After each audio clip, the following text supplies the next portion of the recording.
Related जो सवाल होंगे वो मान लीजिए कि किस तरह का जॉब आ रहा है डिमांड में, क्या क्राइसिस है, किस तरह से ग्रोथ होगा, उससे ही से रिलेटेड सवाल है। सो जो पहला सेक्शन है वो सेक्शन है कि what type of jobs will be in demand by short term, mid term and long term. उससे रिलेटेड जो पहला सवाल है वो है कि based on current labour market research and trends which jobs are expected to see highest demand in coming years. मतलब short, medium and long term में इस पे जानना चाहते हैं। देखिए, शॉर्ट पीरियड में ठीक हाँ है, हो if you take into account short period strategy for job creation, then to me, short period jobs must be based on the rural resources of India, because that needs low cost technology, that does not need much investment, does not need more infrastructures, can be developed on the basis of national market demand. There is no need necessarily to go in competition in the first phase. So that will reduce your import. And once the import is reduced, job is provided, it will, the first stage will meet the aspirations of self-reliant. So in this course, even there may be a startup strategy for making rural-based jobs or traditional jobs more efficient, more attractive, even market outside India may also be. सो ये short term का होगा। Short term. Medium term में आप क्या देख रहे हैं sir? In medium term, I see regional level planning is required. Regional demands. It is the area-based demand. Then in the mid-term stage, regional demands are to be taken into account. Therefore, at different regional levels, you can develop agriculture-based processing units. You can develop plantation cross-processing units, mineral-based industries, market demand or consumer goods industries. So if such types of industrial complex are created, and at the same time agriculture must get sustainable development. If India has to be a developed country, agriculture development and at regional level industrial complexes coming together would make India moving forward. Moving forward. And the same is true for long term also. No, I don't think that will continue. What we started in the short term, what we started in the mid terms, would only continue. But in the long term strategy, then you consider the global markets, global demand, our global contributions. So in that context, we have to create highly skilled person, highly skilled technology, and relatively low cost products to grab the world market. You see, by 2035-40, most of developed countries would get very high labor cost, very high technology cost. But India is like China also. These are the countries who can compete with low labor cost, low technology cost. Then the real market challenger to India, we have to look. Our studies must be in that context. Real market challenger would be China. But one advantage would be to India, because we are a democratic country, and mindset of the people in the West, Anglo-America, countries like Japan and all others, is democratically favoring the democracy. In that situation, Indians can make more inroads, and your foreign exchange, global presence in the industry, market, technology would definitely make you a developed nation. So similarly, sir, how do you see the factors such as population growth, advancements in technology, and shifts in the global economy influence the upcoming goals? I mean, upcoming jobs. Population is always a demographic dividend. You take it always a good. But then you see the period of population explosion or high growth is almost over. Rather, you see population, I always see not so much problem in the context of growth, rather than it is coming as a regional disparity. Some states have achieved the replacement rates, even some have below. And so the south states have developed population is control. Not forceful population control measures were applied. You see, even the UN call it the Karunakaran model of population. So once you go in the first phase of development, job would be in the villages, small towns, and you see young fertile group. Once young fertile group population gets engagement, fertility will naturally decline. So present population strategy of India, I think, is much better than what West or the China applies. Population is growing, we have the human resource, it is no more exploding, so we have such a large labor force, labor market, and population is getting almost managed, I am telling you. So there is no need to go any very forceful, strong policy on controlling the fertility, rather you go on managing the population. And next question. Yeah. Which industries are projected to be the largest job creator in the future? For example, how might sectors like digital economy, renewable energy, healthcare contribute to the job growth in short, medium, and long term? You see, all these sectors are basically part of technology and service sector. Service sector. Only those countries can survive who go on production sectors, Yes, manufacturing. manufacturing. So these are parts who support in accelerating the production, in quality improvements, refined productions. So definitely digital approach for managing the things are even required in the first stage of short-term stage. You see, whatever products you have, even if you have to market in the small area, regional, even in that case, the digital communication is required. Market rate you want to know it. And you see, no economy can be kept in isolation, whether it is small, big, large. So, digital technology will always be relevant, short, medium, And long term. long term. But then you see, unnecessarily artificial technology, if you make at the first stage more emphasized, would not be doing much. So that is also required. Even the new technology may come, but in the future. But in the future. Future. So, which actually, what I'm trying to ask you is that which industry, according to you, say, sitting in Bihar, for example, is going to have a large number of jobs in the future? So it's agree based, or what your answer is that it should be manufacturing based and agree. No, you see, what India needs, India needs to create resource map. Resource map. Yes. State level resource regionalization map is required. Then we will be able to know what are the resources important in which area.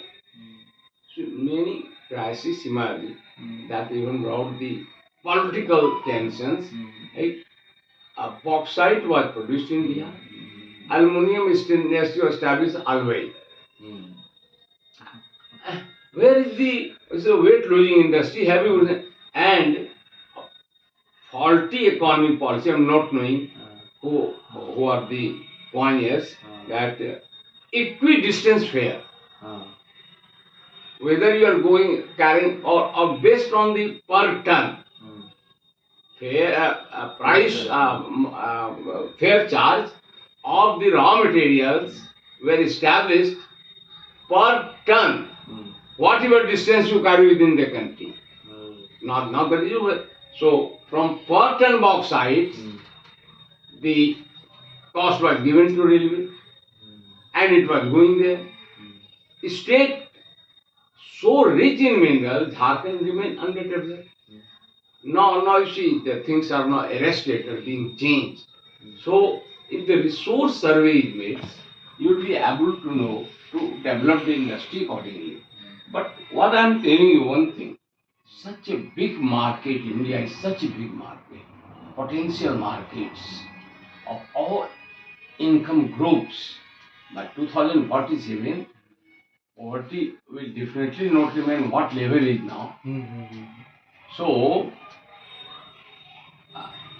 I feel and I project by 2047 there would be about 30 crore population in the country who will be in such group who can market, who can purchase anything in any part of the world.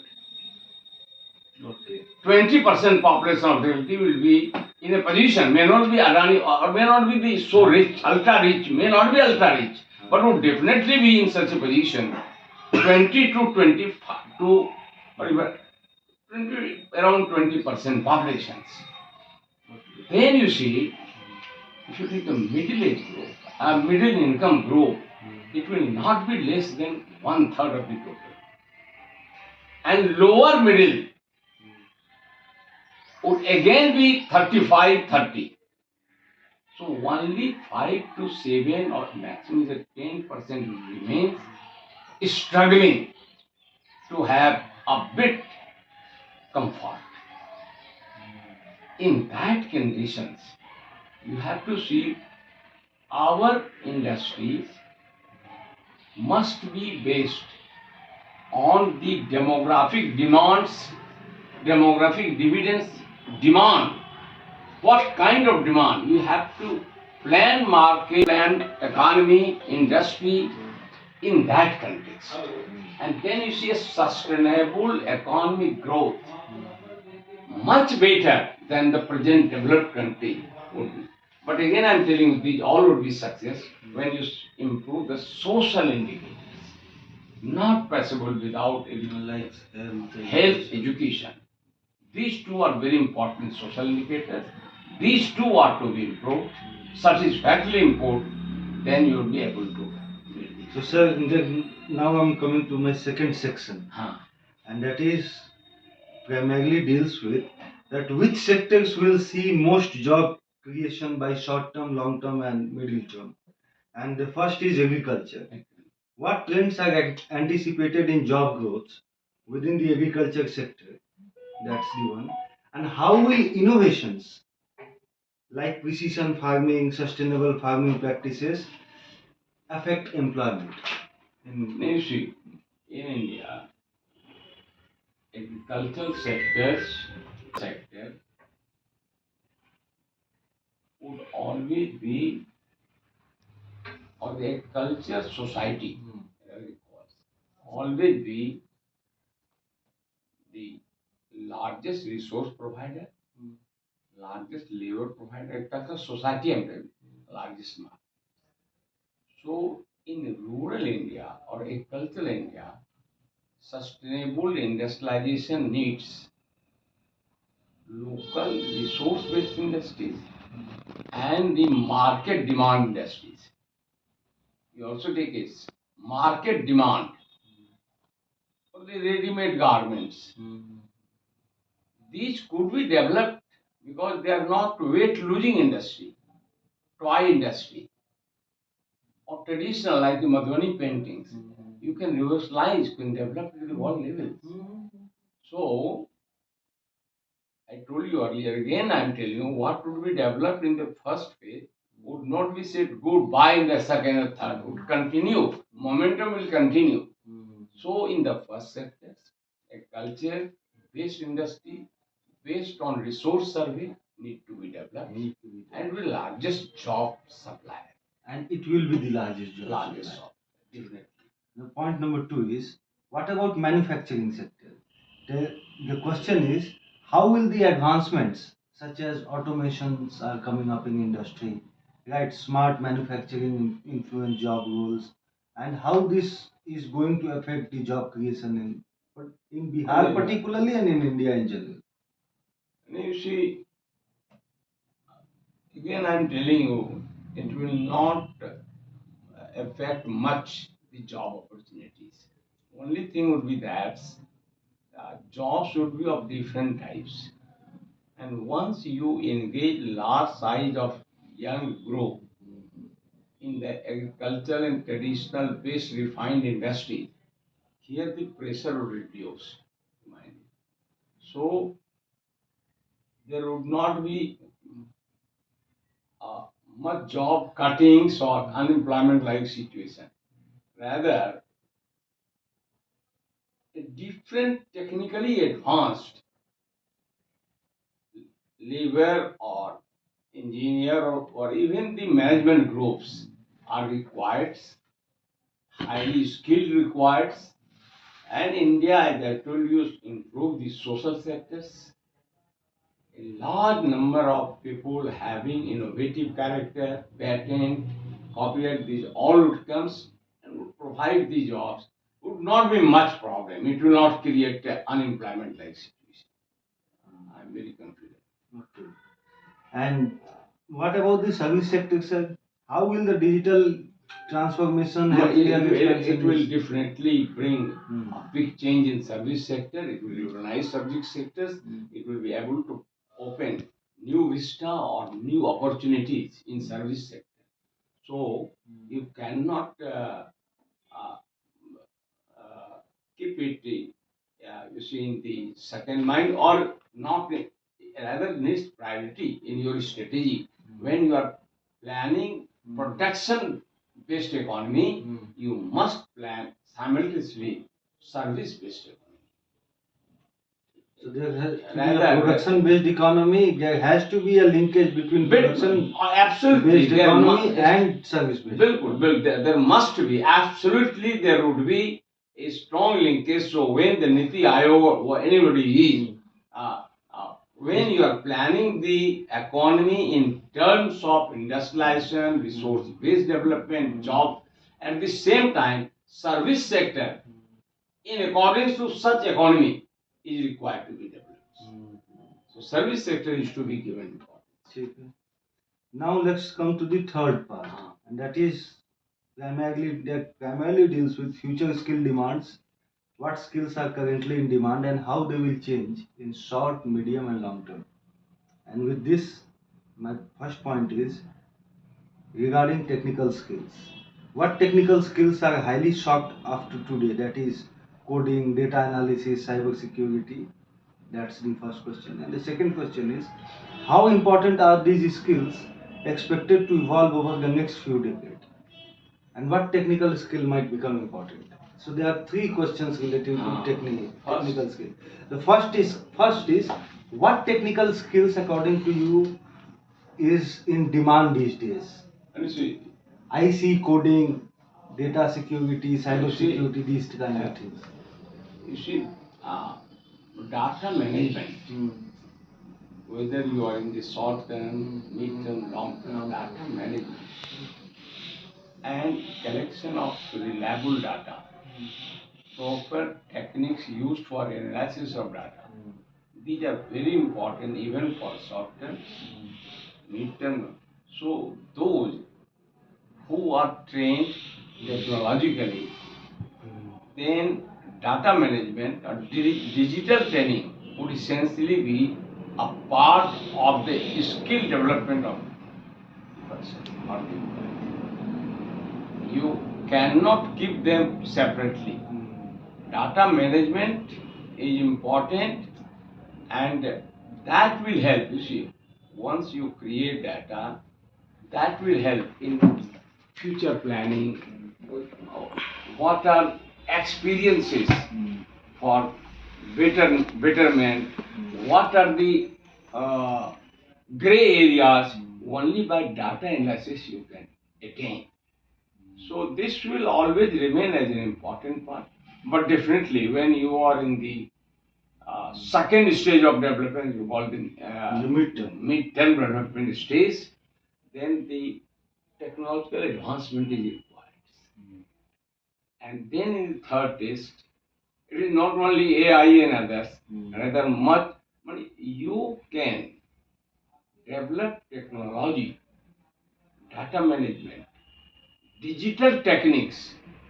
Once you always go with playing with it, always keeping in mind the demand of the society, demand of the country. So even you can make new softwares, new technological know-how. So any country's developments, and this notion must change. If these kinds of technological advancement will create unemployment, would keep the population. No, it will not create unemployment. It will only give a healthier market competition. Better growth should come in managing in the highest levels. Other growth should come at the second, third level, involving many other economies. So another question regarding this future skill demand is deals with soft skills. Soft skill. How will the demand for soft skills change? And It's- what skills will be more valuable in industries in the upcoming it's industries? soft skill. So demand would always increase, and from village level, the tendency is that to highest order there would be demands, and any soft skill which contributes in accelerating production, that is important. In managing the data, in managing the workforce, in managing the local and global markets, would always remain in demands. Or the next generation, not in the present, next generation, soft skill experts would definitely work in India in these contexts, and that will remain always important. You want to make India Viksit Bharat. Okay. Soft skill will always be Always one. Then comes the educational approaches. This is a very important question. What innovative educational approaches, for example, interdisciplinary studies, micro-credential, online learning, etc., will be necessary to equip future workers with their required skills? How should educational institutions adapt their programs to meet these demands? First is the interdisciplinary and Interdisciplinary, micro-credential, online. macro. You see, coming years, both are going to be important, very important. Both are required, not as a competing each other, rather contributing, supporting each other. In the National Education Policy 2020 gives clear message or clear emphasis over interdisciplinary approach, even from the middle stage. Middle stage. Don't go to the secondary stage. The three stages in the school levels. So from middle, so by secondary stage, students must be very sincerely aware and equipped with this fact that no knowledge in isolation, no discipline in isolation is complete. Rather, the interdisciplinary approach is required. But at the same time, soft skill, as you say, what can you do at I this told time? you soft skill. How the demand for the soft skill will change according to Accordingly, I got the answer. Ah. But in this thing, what I wanted to know is how should the educational institutions adapt their programs to meet these needs? I mean, Of course. how are they? Educational institutions Hmm. need to create or a big change in curriculum is required.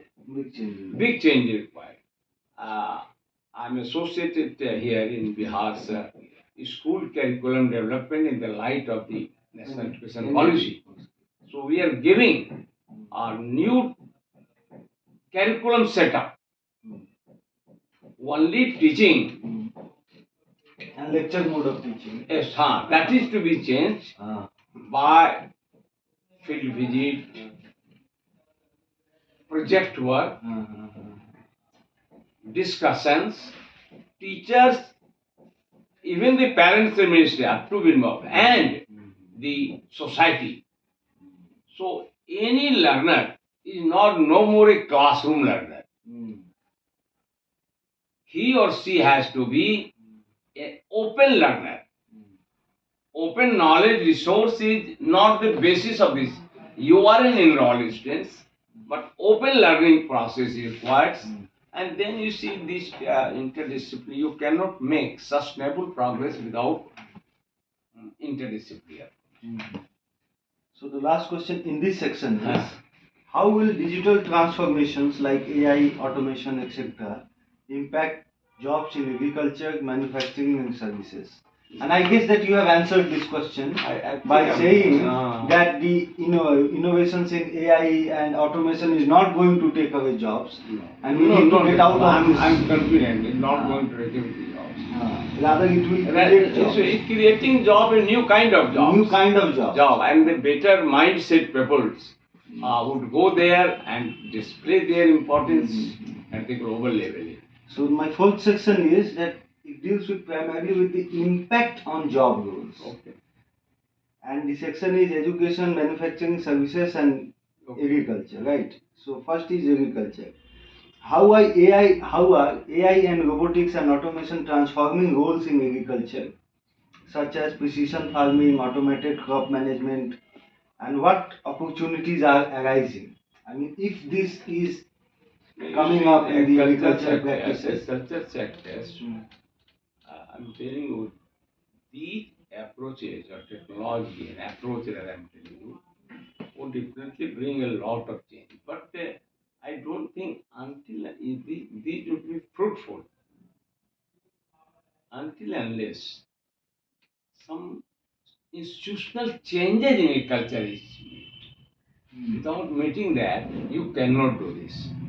So, division of the land, social conflict over the lands for the more than 100 years in North India, particularly, there has not been proper survey of the lands. So, institutional change is very important. First point. Second, what I'm telling you is that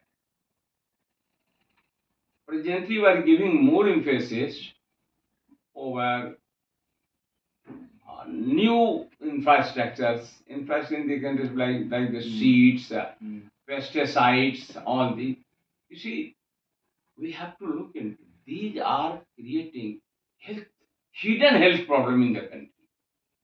Hidden health. Can you give some examples? Yes, I'm giving every.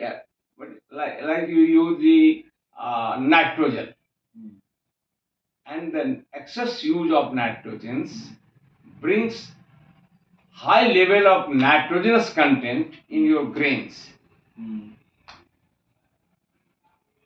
Water is polluted, particularly the lead, sisa, की मात्रा बहुत ज़्यादा है, even the Ganga-like waters, and that is taken by the crops through the roots that go in your. So your water-borne, crop-borne disease, crop-borne disease are emerging, but it is hidden. Like the hidden hunger is a big crisis. Everybody is getting rice, everybody is getting food, but you don't know what balance of the mineral, vitamin, all these are taken. No, so hidden hunger is a big problem. India has to solve this. Similarly, if you go, the green revolution was the gain, but now that is becoming a pain for Punjab. From gain to pain, I'm telling all. Yes, sir. Similarly, you cannot make sustainable agriculture transformation without making use of definitely in refined form traditional technology. Like say, it's Sri Vidhi. Sri Vidhi. It is a Vidhi developed by farmers of Nalanda Jilla and has given good crops. Similarly, we need to develop our organic manures, traditional manures. Enough is there, and production will increase enough. You cannot say, I'm telling you, at my house, my cultivators on my lands, they are not using, I've instructed them for vegetable without any external. Only the manures are given, and such a good crop is coming with, uh, free from such kinds of pollution. Okay.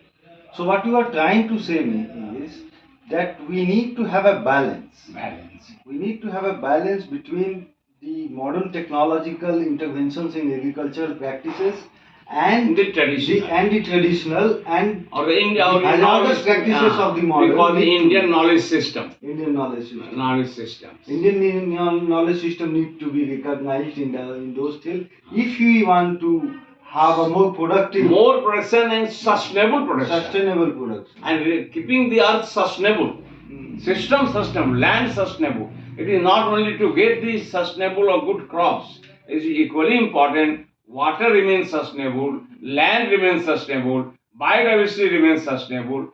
So don't go only on producing more grains. Right. Now come to the manufacturing sector on this same Yes. thing, impact job roles. And the question is, what changes are occurring in manufacturing job roles due to digital technology like robotics and smart factories? And how are these technologies altering job production, job function and skill requirement? Initially making big change in the job sectors or production sectors, Hmm. digital technology and Robotics, robots, these all are making a big change. But again, I'm telling you, a balance is required. This is the time India is moving towards that. It should not be like the Japan, Italy. I moved fastly towards that. You need not to be so hasty. What I'm telling you, because earlier I've told you you have the demographic dividends. So I'm not telling to leave those technology. That technology is required along with managing the manpower. So if you take both together, this new sectors, because many new kinds of job are exclusively related to this. So this new sector would be very effective. So, similarly in the service sector, how do you see AI and automation is reshaping the roles, the job roles in the service sector? What is the effect of the intervention of AI and AI interventions in service sector? in service sector, see, AI is playing greatly important service sectors. But then what apprehension is that uh, the AI will be, or to what extent a country like India needs, to what extent it would be able, it would help in making Indian economy and the job sectors viable or sustainable. Everywhere you cannot go with. And again, this job sector, production sectors, And in manufacturing sector. manufacturing, and at the same time, you see, the young population management is also related to AI technology or modern digital technology. So we call it should not be creating isolation, depression, or other kinds of problems you cannot roll out. Social problems are hidden problems presents, but we have to look into it very carefully. So experts on these or the Niti Aayog need, or the time has come. We have decided to jump our economy. So a rather short-term, long-term, mid-term strategy related to AI or other advanced digital technology would need to be made completely a separate for in the context of developed India strategy, technology related to AI and other advanced technology need to be given in three phases. It's three phases, different approaches there. So, what about education and training? What focus areas should education and training programs emphasize to prepare workers for this technological change? And how should vocational education, STEM programs, and lifelong learning initiate these practices? You see, all are very important for these practices, and technical institutions, even because all the institutions are now going to be multidisciplinary institutions. So every institution must create a separate complex where any learner can come, whether it is a Sanskrit student, Hindi students, or science students. There must have a complex campus within the university where any learner can come and can learn about each new technology. You may show like the certificate, diploma, degree courses, and first is that there should not be curriculum bounding. Because if you even go to innovate something new, you have to do only this. Allow the young brain to work. And secondly, uh, there should not be necessarily exam periods. Whenever he or she wants may appear in the exams. Or must be given some certification. So there is a possibility a student of Sanskrit may like to learn technology, digital technology for managing his banana farm. So he will definitely manage in the context of new seeds, irrigation, what pesticides, what are to be used, what are the advantages, disadvantages, local market, global markets. So you see, this kind of awareness is also required among the new generation. They have to live it that I am doing IT, then only the placement is important. They have to live it. I have done MA in Sanskrit. I have to be a good Sanskrit teacher or good pujari, pandit ka kaam karna. So no, everyone, every learner, every new brain or mindset must be given enough opportunity and environment to make him or herself capable to develop skill, technology, even innovates in his or her capacity on understandings. Now the fifth part is Yes. about collaboration. Collaboration. And since you are an ex-vice chancellor, you are the perfect person to answer this section, I guess. So. And the questions are related to the what type of collaborations between industry, academia, and government is needed to align education with future job demands. And that is question number one is how can academic institutions and research organizations bridge the gap between current educational offerings and future job market needs? What model of collaboration has proven successful? Nishi, collaboration is very essential. Otherwise, campus cannot be livable or campus cannot be relevant in the coming years. So, collaboration is always required. Always keeping in mind that how the industry sector or corporate sectors can help, how it can help in developing. Every university would like a new technology, innovations that may help in getting the patents, copyright, or even the Nobel Prize. How everywhere, wherever the Nobel Prize comes, you see collaboration is required. Without collaboration, you cannot do. Industry sector or corporate sector has definitely 2-3 important advantages.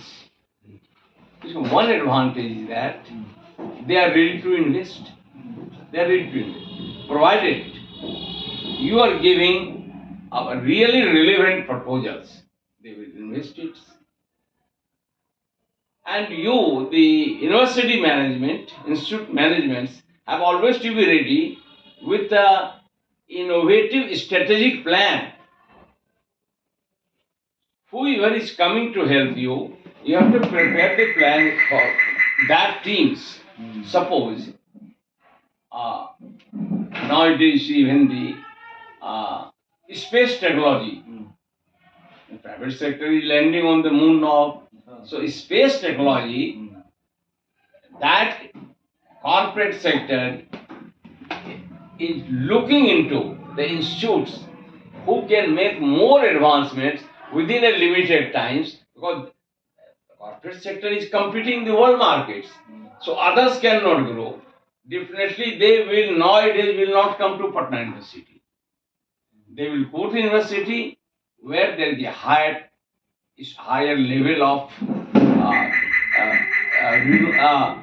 study on the space technology, where the teachers and students are working on that. So, different institutes and corporate sectors, institutes develop technological strategy, long term, short term, mid-term, and the corporate sectors must be convinced by technology. But that will help the corporate sectors, and then would definitely come help, and that will give a new lifeline to the institutes, because that development would give credit not to the corporate, rather to the institutes and the innovators. They will get more recognition.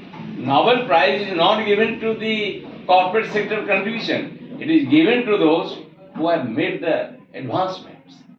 So institute has always to keep. And third factor is also, the always institute prepare strategy, technological development, innovation, keeping in mind the need of the nation, global markets, even at the regional level needs. Region, nation, global. Three needs are important. And then you see, it is the production sector or the technological sector. Corporate sector also comes for MOU, like I'm telling you. If you are making uh, book writing, literature fields, music fields, cultural fields, they will support, and your richness, that corporate sector would use it in propagating their industry over there.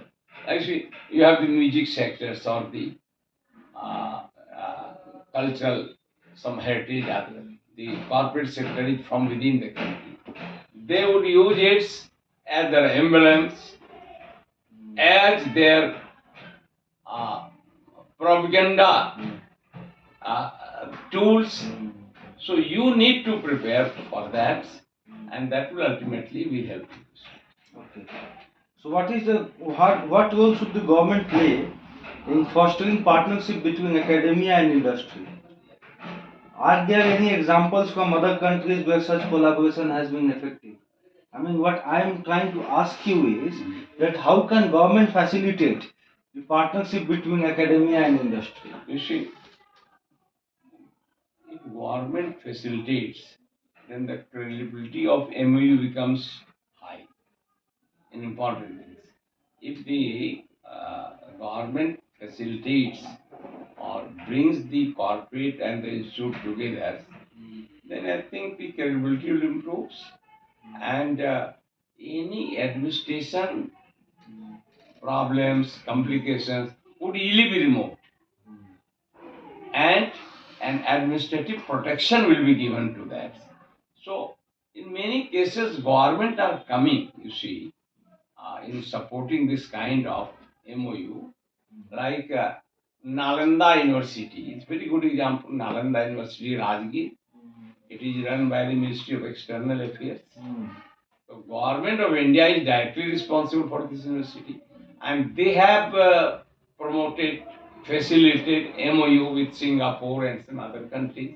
So fund is coming from there also, and the board of governors include the people from different countries. So governmental representatives are there.